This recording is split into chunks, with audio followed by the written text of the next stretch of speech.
Sekarang ni dalam new economic model yang kita dapat sedikit rangsangan ialah new economic model kata semua projek akan diberikan secara telus, secara kompetitif supaya pihak yang terbaik akan dipilih. Tetapi apa yang kita nampak hari ini selama 6 bulan ni, banyak projek masih menggunakan cara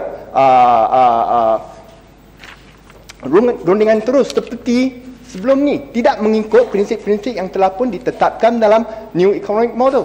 So adakah kerajaan ikut new economic model atau tak ikut?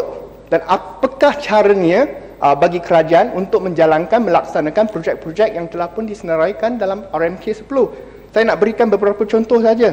Kita nampak ada projek yang disenaraikan dalam RMK 10 iaitu pusat convention dan pameran yang terbesar di Malaysia. Ditawarkan kepada Nazah, kumpulan Nazah secara rundingan terus. Saya minta Menteri menjawab kenapa tidak ada tender terbuka. Menteri jawab kerana mereka minta dulu. Itu boleh terima ke? Adakah projek-projek kerajaan akan ditawarkan kepada pihak-pihak yang meminta projek dulu, memberikan cadangan terdahulu? Kalau macam tu saya pun nak cadangkan. Saya cadang boleh dapat tak? Boleh jadi tak dapat sebab saya bukan Proyek Barisan Nasional. Boleh jadi rembau kalau cadang boleh dapat. Saya pun rasa dia tak dapat lagi. Orang lain mungkin boleh dapat. Dulu boleh dapat. So saya rasa dan lain-lain projek yang telah pun ditawarkan. Yang Berhormat Perdana Menteri ada kata, beliau ada kata bahawa semua tanah kerajaan akan ditawarkan dengan cara lelong ataupun tender secara terbuka untuk mendapatkan nilai yang tertinggi kepada kerajaan. Maximize the value of assets of the government. So open tenders will be held. Ianya disebutkan tahun lalu bulan April dan sekali lagi bulan lalu di Mei dalam ucapan beliau.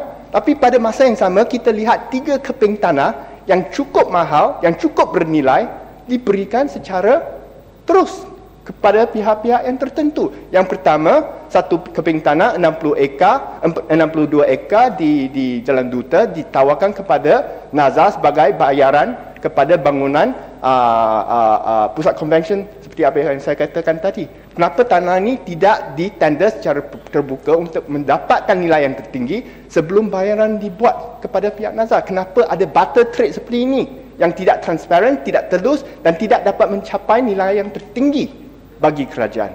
Nombor 2, satu keping tanah lagi 300,300 ekar di Sungai Buloh untuk membina satu township yang baru ditawarkan kepada pihak kerajaan, satu syarikat gabungan, syarikat usaha sama antara kerajaan dengan EPF yang di dalam financial circle sudah kata projek ni akan selepas ni ditawarkan kepada pihak MRCB. Kenapa tanah ni tidak dibuka kepada semua pemaju-pemaju di Malaysia yang saya rasa banyak dalam mencapai international standard?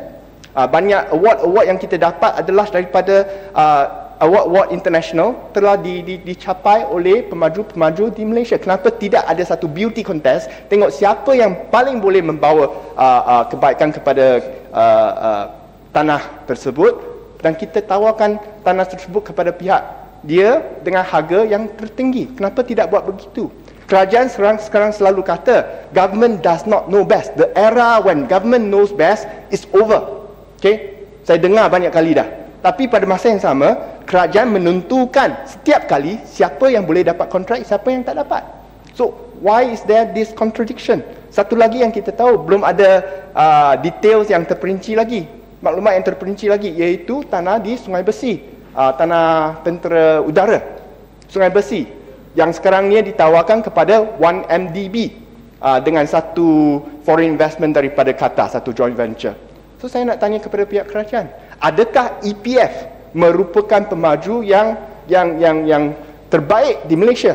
EPF maknanya sebuah majikan untuk melabur. Is an investor, a portfolio investor. Ia bukannya satu pemaju. Dan dia boleh melabur sebagai satu equity investor dan it is not an operator, it is not an executor. Sama dengan 1MDB. 1MDB langsung tidak mempunyai apa-apa pengalaman dalam pembangunan keping tanah.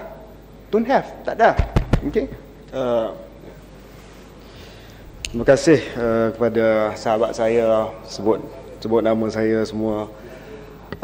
Yang pertamanya saya nak bangkitkan soal projek mega tadi yang telah dibangkitkan oleh Petaling Jaya Utara. Ini masalah daripada parti Yang Berhormat lah.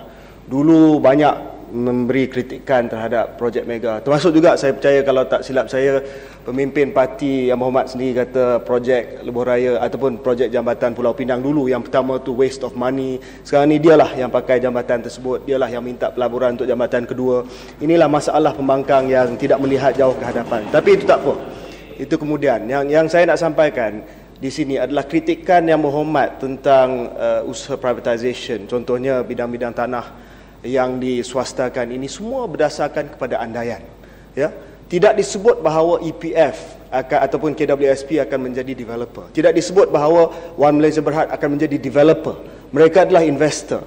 Investor dalam hal ini Yang Berhormat sendiri pun tak tahu apakah kaedah seterusnya, sama ada EPF, KWSP ataupun One Malaysia Development Berhad akan mengadakan beauty contest untuk melihat siapa yang paling layak untuk membangunkan tanah-tanah tersebut, sama ada di Sungai Buloh ataupun di Sungai Besi.